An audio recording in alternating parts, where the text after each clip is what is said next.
Halo, selamat datang di podcast Gajian. Podcastnya Makin mahir. Podcast Gajian, podcast yang akan membahas soal dunia kerja dari sudut pandang karyawan dan juga Dari sudut pandang HR. dari sudut pandang HR. Bersama kami ada saya Budi. Saya Dino. Kita mulai podcast Gajian sekarang juga.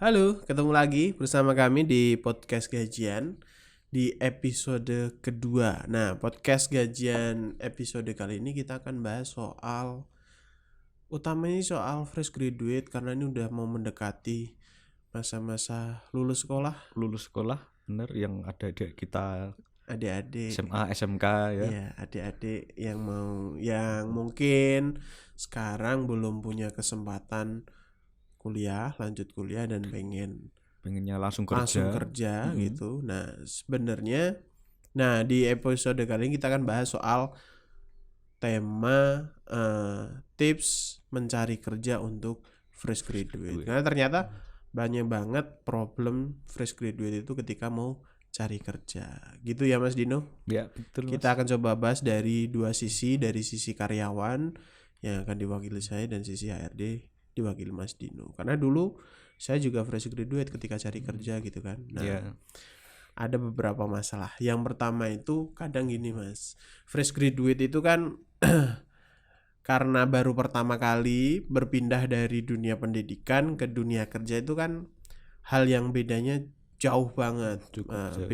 Perbedaan yang sangat jauh. Jadi ketika mau masuk ke dunia kerja itu sudah mungkin bisa jadi takut, bisa jadi bingung apa sih yang harus dipersiapkan. Nah, kalau dari sisi fresh graduate itu kan biasanya mereka kalau pengen masuk kerja atau cari kerja biasanya nyari lowongan di portal-portal cari kerja, di IG, di Facebook dan lain sebagainya. Nah, kalau dari sisi HR gitu, tips untuk fresh graduate kalau mau cari kerja tuh apa aja sih? Mungkin ada beberapa treatment khusus biar mereka ketika nyari kerja tuh lebih mudah prosesnya, syukur-syukur bisa diterima. Kan endingnya pada akhirnya harus dapat kerja kan? Iya. Gitu kan? Endingnya kerja. Coba Mas, apa aja Mas? Oke, ini fresh graduate nggak cuma untuk adik-adik kita yang SMA SMK juga, tapi Betul. untuk yang lulus kuliah juga ya. Iya, betul. Termasuk ya. Oke, yang pertama mungkin yang pertama bisa dijadikan bahan untuk evaluasi adalah CV ya Mas. Persiapan CV atau karena kurikulum vitae. ya CV itu kan seperti pintu gerbang kita untuk mempromosikan diri kita nih kepada misal personalia atau HRD di perusahaan-perusahaan begitu kan. Betul. Oke, kalau dari CV yang dipastikan adalah CV ini harus menarik, desainnya menarik. Desainnya menarik dari segi warna, tidak perlu yang terlalu ngejreng atau tidak perlu yang terlalu warnanya gelap-gelap seperti itulah. Gitu. Kemudian selain dari kan kalau desain itu akan, kalau yang menarik itu akan menarik bagi orang yang membaca ya Mas. Betul. Orang yang membaca. Nah, kalau CV-nya dari desain aja udah nggak menarik, kita mau baca juga agak ragu kan, males. Iya kan, udah kayak gini biasa, nantilah kayak gitu kan. Berarti CV itu first impressionnya HRD. Ya, betul sih. Sebelum ketemu orangnya, lihat CV-nya dulu. Nah, dan CV-nya harus menarik. Selain dari desainnya juga dari isiannya Mas. Isiannya dari CV kalau bisa kan rata-rata 1 atau 2 lembar ya CV. Betul. Ya. Itu kalau bisa ya full dengan informasi, padat akan informasi, tapi tetap diisi dengan hal-hal atau keterangan-keterangan yang memang benar-benar kita jujur ya. Tidak dilebih-lebihkan, enggak lebay. Iya. Kadang karena suka ada CV yang lebay karena masih banyak ruang yang kosong nih, terus diisi apa ya yang lebay lah ya. Iya. Seperti itu. Oke, jadi yang pertama itu soal CV yang menarik. Iya, CV Menarik yang itu menarik. bisa dari desainnya, bisa dari Isinya juga bisa dari ininya kembali ke desain ya, fontnya juga loh Mas. Pilihan font. Pilihan Jangan font. pakai font yang alay. Ya, yang mudah dibaca lah Ya, kita yang mudah lihatnya. dibaca. Yang desainnya tuh yang rapi, yang mudah dibaca, yang nggak perlu terlalu banyak gambar-gambar. Betul. Nah, Gitu ini kan. ini sering jadi problem nih. Karena fresh graduate sering lihat banyak template gitu kan. Iya. Asal nyomot template kemudian dipakai. Nggak semua template itu bagus ya. Iya, nggak semua template itu bagus dan nggak nggak semua- sesuai dengan nggak semua template itu sesuai dengan posisi pekerjaan yang kita Betul. inginkan. Nah, jadi teman-teman harus hati-hati ketika ngambil template di internet gitu ya. Iya. Kalau mungkin pengalaman dulu, kalau saya ketika masih fresh graduate mau ngelamar kerja, biasanya itu lihat CV-CV yang memang sudah banyak di review. Oke. Bagusnya kayak gimana, itu Ya. bisa tuh digunakan. Jadi nggak asal ambil template terus kemudian tinggal ganti foto, ganti isi, itu kurang menarik. Kurang menarik dan mungkin juga tidak kurang sesuai dengan kepribadian kita kan Mas. Betul. Karena CV itu bisa mencerminkan Bisa mencerminkan kepribadian. Karena ya tadi itu first impressionnya HRD itu sama CV, bukan sama orangnya kan. Iya. Karena nggak langsung ketemu Nggak ya. langsung ketemu orangnya. Kalian yang pertama kali kalian menghubungi HRD untuk melamar pekerjaan kan dengan CV. CV, betul. Jadi CV-nya harus menarik. Iya, CV itu kayak surat nikah lah.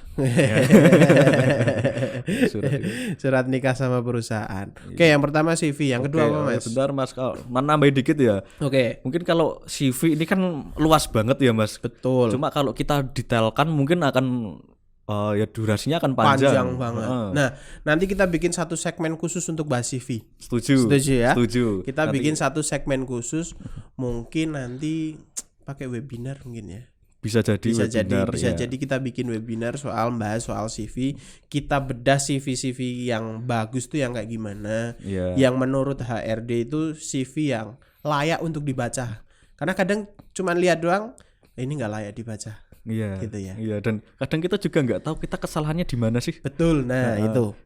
Coba dong bisa like, bisa komen. Ya, nanti teman-teman bisa komen karena ini nanti akan tayang di YouTube dan juga di podcast. Nanti teman-teman bisa komen kita kira-kira kesalahan mendasar CV seperti apa, atau teman-teman punya pengalaman khusus. Kesulitan apa sih? Nah, yang kalian kesulitannya apa? hadapi? Ya, Bisa betul. komen nanti ya. Oke. Itu yang pertama CV, yang kedua apa, Mas? Oke, yang setelah CV kita sudah siap, kemudian kita lihat nih kualifikasi atau require dari lowongan pekerjaan yang kita inginkan. Betul. Oke.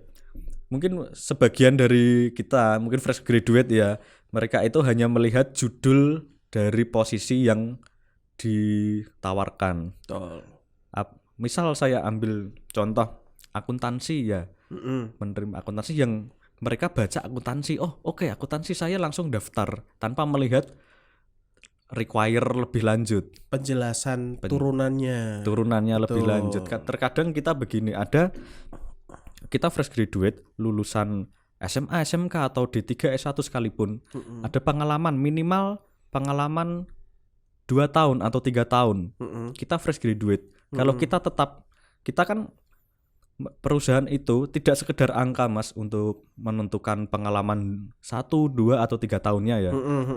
Nah, kalau mereka menginginkan yang 2 atau 3 tahun, berarti mereka perusahaan itu menginginkan calon karyawan atau SDM itu yang benar-benar sudah siap, sudah pengalaman, sudah siap dengan lowongan posisi tersebut.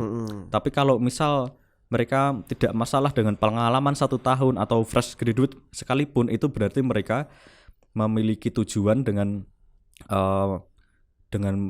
karyawan itu, calon karyawan yang mereka itu mau untuk mengembangkan diri. Mereka memberi kesempatan kepada calon karyawan ini untuk mengembangkan diri. Begitu. Nah, kalau kita fresh graduate ambil yang tetap memaksa untuk melamar padahal require-nya udah 2-3 tahun, itu sama saja dengan ya kita membuang-buang waktu lah. Membuang-buang waktu itu. Dan kemungkinan untuk diterima itu kecil dan padahal yang sudah pengalaman 2-3 tahun aja yang mungkin yang lebih baik dari kita tuh banyak. Iya, Apalagi ini kita fresh graduate bersaing dengan yang sudah berpengalaman 2-3 tahun yang mereka tentunya akan lebih siap memulai pekerjaan daripada kita. betul. Jadi istilahnya kadang orang pengen beli bakwan tapi ditawari tepungnya doang, ya nggak mau. Ya nggak mau, kan? ya. Jadi penting untuk baca requirement-nya secara detail. Mereka tuh Betul. butuhnya seperti apa. Iya. Tapi kadang gini Mas, kadang fresh graduate saking pengen nyobanya, ya udahlah yang penting ngirim gitu. Oke. Boleh nggak sih? Oke, nah ini poin untuk kita nanti ada poin selanjutnya itu Oke. membahas ini kita keep dulu ya. Oke. Oke, itu yang kedua tadi berarti baca requirement. Ya, requirement kemudian dari ini kita lihat juga tanggal maksimal batas pengiriman. Oh ya. Banyak sekali saya menjumpai misal tanggal 15 ini apa 15 Mei nih batas pengiriman. Tanggal 20 Mei masih ada banyak yang ngirim. Begitu. Nah, Jadi itu emang- kita lihat kan kalau 15 Mei sudah ditutup, Betul. tanggal 20 kan kemungkinan sudah nggak nerima karyawan lagi. Dan nggak mungkin dibaca juga. Nggak, ya Bisa jadi bisa tidak jadi dibaca. tidak dibaca karena kita sudah mulai ke step selanjutnya. Ya, Ya kan sudah HRD sudah masuk di tahap mungkin Screening. Ya. bukan lagi tahap nerima. menerima. Betul. gitu. Jadi teman-teman yang perlu teman-teman tahu bahwa HRD itu dalam fase penerimaan karyawan itu ada beberapa tahap. Iya. Jadi dari mulai nerima surat lamaran, screening sampai interview sampai pada akhirnya penerimaan gitu ya. Jadi Penerimaan. kalau perhatikan tanggalnya itu karena mereka sudah punya schedule lain Iya. gitu. Jadi itu harus diperhatikan. Oke Kemudian- Mas Dino, selain itu. Iya. Ada lagi dari ini kriteria lulusan. Betul. Oke, tidak semua posisi misal saya ambil contoh posisi HRD. Oke. HRD ada yang mereka mintanya khusus psikologi, Ya, khusus hukum atau khusus manajemen atau tiga-tiganya. betul. Kita juga perlu lihat itu. Misal kita lulusan psikologi misal Mm-mm. mendaftar HRD, oh psikologi pasti HRD. Tapi kita nggak melupakan ini HRD-nya HRGA. Mereka membutuhkan yang lebih jurusan ke hukum dan manajemen. Nah, kita psikologi sudah tidak masuk kriteria itu, tapi karena kita termakan posisi HRD, kita tetap melamar posisi itu. Jadi jangan digeneralisir kalau HRD itu pasti psikologi gitu Ya, ya. Atau begitu. misal posisi apa tuh pasti jurusan ini. Iya. Baca dulu turunannya. Ini tuh HRD di bagian apa misal Iya. kayak gitu, atau operasional bagian apa kayak gitu Iya, ya. betul. Begitu juga kayak misal finance ya, Mas. Betul. Oh, finance. Oh, oke. Selama ini kan finance itu lekat dengan akuntansi, manajemen begitu ya. Ekonomi. Ekonomi. Nah, padahal ada juga akuntansi yang malah mereka itu tidak mencari yang finance yang tidak mencari akuntansi kan. Betul. Ada yang dari jurusan lain juga. Misal mereka finance tapi lebih ke misal ya jurusan lain lah Mm-mm. gitu. Jadi diperhatikan syarat dan ketentuannya. Iya, dan syarat dan ketentuan, ketentuannya. kebutuhannya untuk posisi itu tuh apa aja. Benar-benar dibaca, dipahami. Kira-kira kita masuk atau enggak. Karena Iya. ya boleh aja nyoba, cuman kadang nih karena penyakitnya fresh graduate gitu ya, nyoba tuh selalu udah punya ekspektasi bahwa wah nanti akan di interview atau apa. Ternyata enggak, itu bikin down. Nah, Nah, bikin down, membuang-buang waktu juga kan. buang waktu juga. Jadi itu harus di manage dengan baik. Iya. Oke Mas Dino, selain itu apa Mas? Oke. CV, terus tadi apa? Kualifikasi ya. Kualifikasi rekrutmen. Selain dua itu? Oke, selain itu kan kita fresh graduate. Betul. Tentunya kita pengalaman masih kalah dari Nah, yang itu, lain kan.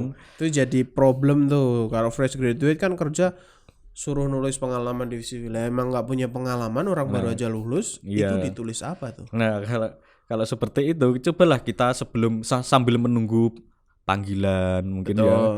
Kita coba cari pengalaman sendiri dengan cara apa? Dengan cara kita melakukan kegiatan yang produktif. Kita mengikuti organisasi atau kita misalkan anak-anak sekarang suka yang pada usaha sendiri ya. Ya. Usaha sendiri begitu Mas. Jadi nggak cuma selama menunggu panggilan itu cuma di rumah terus nunggu panggilan.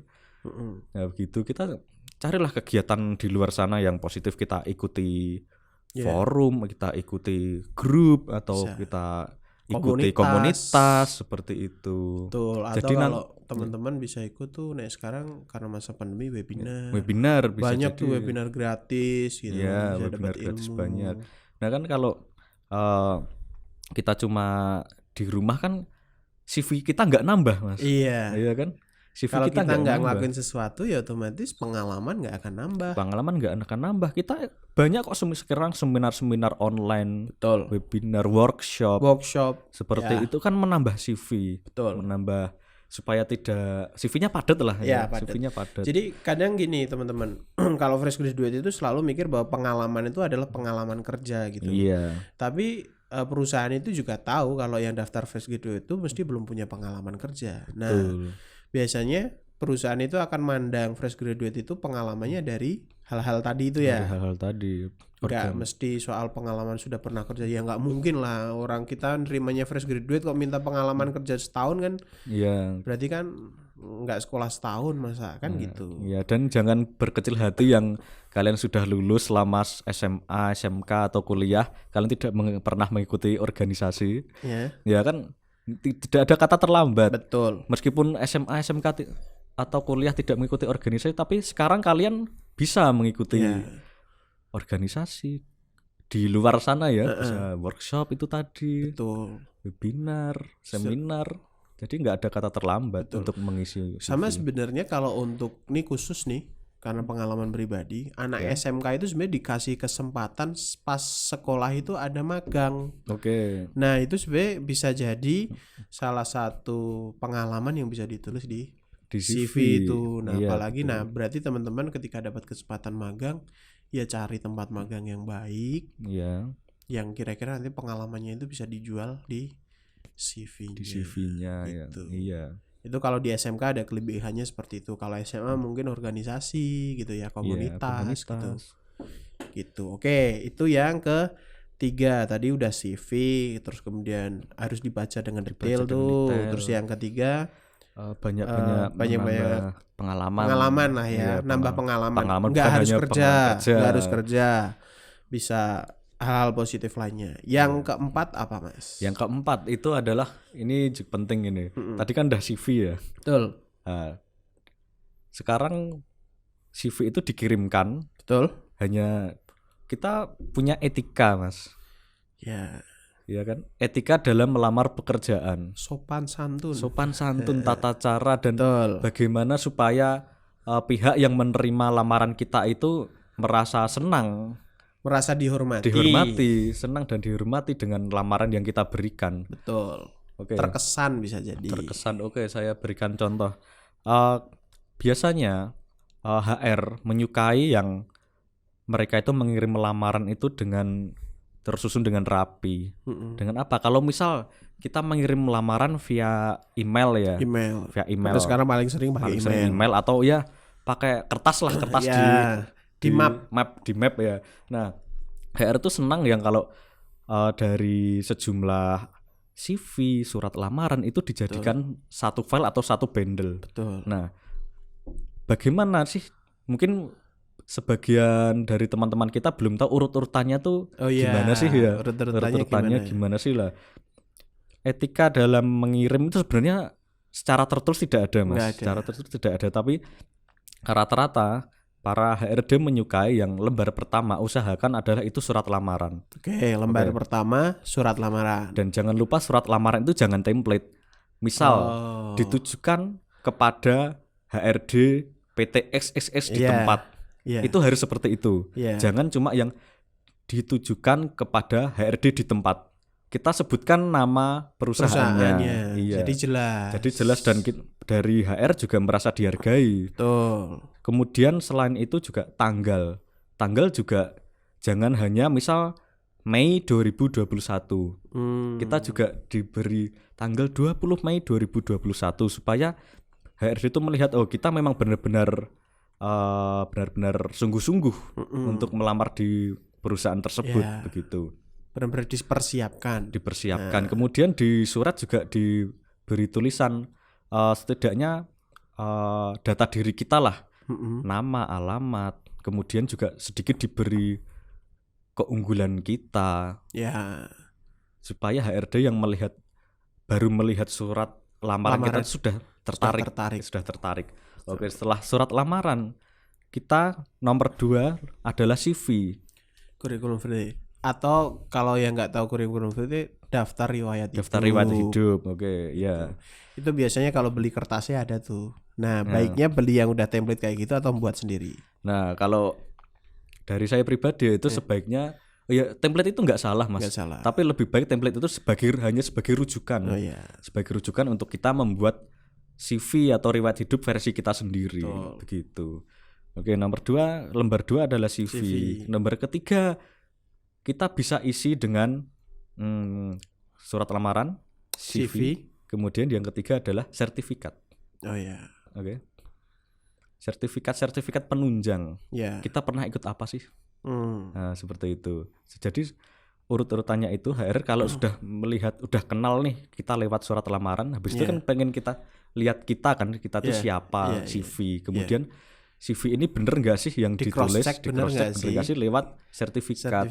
Kemudian setelah itu bisa kita kalau diminta SKCK, surat keterangan catatan kepolisian, bisa juga dengan identitas kita yang lain, kayak KTP, KK kalau diminta, akte, tapi jarang ya. Iya, jarang. Jadi itu teman-teman yang pertama surat lamaran, tentunya lembar surat pertama. lamaran, iya. Yang kedua CV. Oh iya, maaf ada yang kelewatan tadi. Apa? Seperti surat setelah CV, kemudian sertifikat, kemudian ijazah.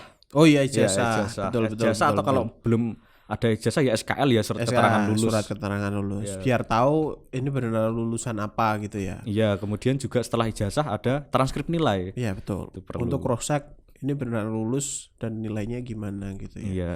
Nah, itu teman-teman, jadi surat lamaran, kemudian CV, sertifikat, ijazah SKL atau yang lainnya yang menentukan transkrip nilai. Baru dokumen pendukung lainnya. Jadi jangan yang pertama taruh KTP dulu. Ya, KTP mah di mana-mana ya kayak gitu, nggak ada KTP yang jelas ke, ini dulu pernah ikut seminar ini kan, nggak juga gitu ya. Jadi urut-urutan. Ini tips dari HRD. Jadi tips dari HRD yang sering banget membuka lamaran-lamaran dari teman-teman fresh graduate maupun yang berpengalaman. Nah, kadang kalau acak-acakan malas juga ya, Mas. Iya, Mas. Kayak bacanya nggak terstruktur gitu ya. Iya. Dan tambahan lagi, Mas. Untuk seperti dokumen-dokumen pribadi itu kan biasanya scanan ya. Betul. Nah, pastikan juga scanan yang kalian lampirkan itu benar-benar kualitasnya bagus dan bisa dibaca. Yang jelas. Iya kan? Pernah menemui scanan yang benar-benar ketika di zoom itu pecah, nggak bisa dibaca sama sekali. Betul. Begitu, pastikan juga kualitas scanannya. Atau kalau fotokopi ya jangan fotokopi terus difotokopi lagi. Kali fotokopi plus fotokopi lagi, yang difotokopi ya yang aslinya dong. Aslinya. Biar hasilnya tetap jelas gitu ya. Itu, iya. Oke, tadi yang pertama CV udah kita bahas, yang kedua literasi bacanya detail. Iya. Yang ketiga apa tadi? Yang ketiga tadi apa ya? Jadi lupa ya, Mas. Aduh. Yang ketiga adalah saya cek dulu daripada salah. Yang ketiga tadi ini menyibukkan diri dengan kegiatan, cari kegiatan, nambah pengalaman. Kemudian yang keempat tadi etikanya. Oh ya, ada tambahan sedikit, Mas. Apa? Etika. Kalau kita mengirim surat lamaran via email, jangan lupa meskipun di situ tidak diminta mengirim dengan subjek. Betul. Itu tetap baiknya kita beri subjek. Subjek itu gimana sih? Subjek itu kalau kita mengirim email ada kotakan subjek itu paling atas. Betul. Subjek itu biasanya kita tulis nomor 1 posisi yang kita lamar. Ya. Kemudian spasi nama kita, spasi atau strip atau underscore gitu ya. Underscore, kemudian spasi nomor telepon kita yang bisa dihubungi. Oke. Nah, kalau seperti itu akan memudahkan HR dalam menyeleksi lamaran kita. Betul. Nah, kemudian setelah subjek di bawahnya body email. Ya, body email. Body email itu setidaknya kita beri salam lah seperti di surat lamaran Jangan asal attachment terus dikirim gitu ya. Jangan cuma ngirim satu file CV dikirim loh. Ini dia ngirim tujuan apa nih Iya, kan. betul. Kita nggak tahu. Udah body email cukup kita tulis kepada misal yang Yang terhormat terhormat. HRD PT SSS di tempat, kemudian Iya. perkenalkan saya, Iya. nama saya ini, saya Dan pakai domisili di bahasa sini, formal. pakai bahasa formal, dan selipkan juga sedikit keunggulan kita di body email supaya Betul. HRD yang sebelum mendownload CV kita itu sudah tahu Sedikit tahu gitu. begitu. Dan pakai bahasa formal. Pakai bahasa formal. Jangan sok asik. Karena kan belum kenal. Iya, Nggak usah sok asik gitu ya. Nggak semua HRD kan bisa diajak sok asik gitu. Iya, betul, nggak usah sok asik. Oke, itu yang keempat. Yang kelima deh. Oke, yang kelima adalah tentu saja saat ini mencari pekerjaan cukup susah ya, saingannya banyak. Betul. Kita manfaatkanlah relasi-relasi di sekitar kita. Relasi yang bagaimana sih? Orang dalam. Belum tentu. Indonesia. Oh iya. Oke. Nggak harus sih. Nggak harus orang dalam. Pengalaman misal dari kakak kelas kita, kakak tingkat kita sebelumnya kan. Alumni ya. Alumni dari misal sekolah atau kampus kita. Mereka kan sudah satu jurusan sama kita, otomatis ya kurang lebih materi yang didapatkan itu sama. Nah, tapi bedanya mereka lebih dulu terjun ke dunia pekerjaan. Nah, kita bisa lah tanya-tanya kepada relasi itu, kakak kelas, kakak tingkat, ya, gimana sih dunia pekerjaan? Bagaimana sih rasanya bekerja di posisi itu? Betul. Bagaimana sih bekerja di perusahaan yang bergerak di bidang X itu ya, begitu. Terus mungkin tanya dulu pas ngelamar yang dikirim apa aja, terus pas interview biasanya ditanyain apa aja, kayak apa gitu. aja. Iya, kita belajar bisa dari mana aja, bisa dari Google, buku, dan yang bisa dari orang-orang yang berpengalaman. Itu malah justru lebih bagus. Jadi relasi itu bukan konotasinya atau artinya itu relasi bisnis gitu ya, tapi maksudnya adalah cari sumber informasi dari orang-orang terdekat. Ya, orang-orang yang langsung terjun di lapangan. Gitu. Kadang kalau kita dapat informasi dari internet atau dari mana, mesti ada sesuatu yang kadang suka miss. Iya, dan tidak sesuai dengan yang kita coba jalani gitu loh. Tapi kalau sama orang yang sudah jalani itu biasanya suka dapat yang lebih valid. Iya, yang lebih valid. Gitu kan, nggak cuma kakak kelas, kakak tingkat, itu bisa dari keluarga, teman komunitas. Betul. Nah, itu tadi pentingnya nambah pengalaman, ikut komunitas, ikut seminar, bisa jadi gitu kan, nambah temen gitu. Jadi memang nambah teman, nambah informasi kan berarti. Menegaskan bahwa memang hidup tuh nggak bisa sendiri. Iya. Betul. Manusia adalah makhluk sosial. Iya. Dan nyari jodoh juga penting. Oke ya, tadi udah 5 tips, kayaknya udah cukup nih Mas. Jadi tadi kita udah bahas CV, kemudian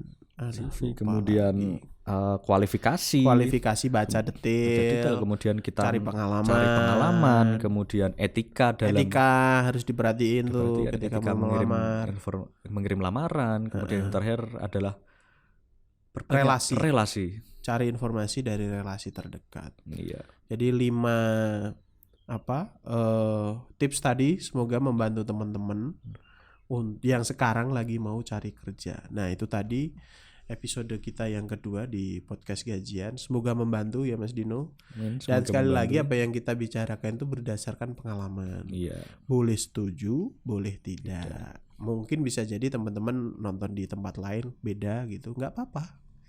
Kan ini bisa nambah informasi buat teman-teman. Tujuannya kita kan mengedukasi, berbagi informasi dari pengalaman kita dari sudut pandang karyawan dan juga HRD. Oke, cukup teman-teman. Kita sampai jumpa lagi di episode selanjutnya. Oke, dadah.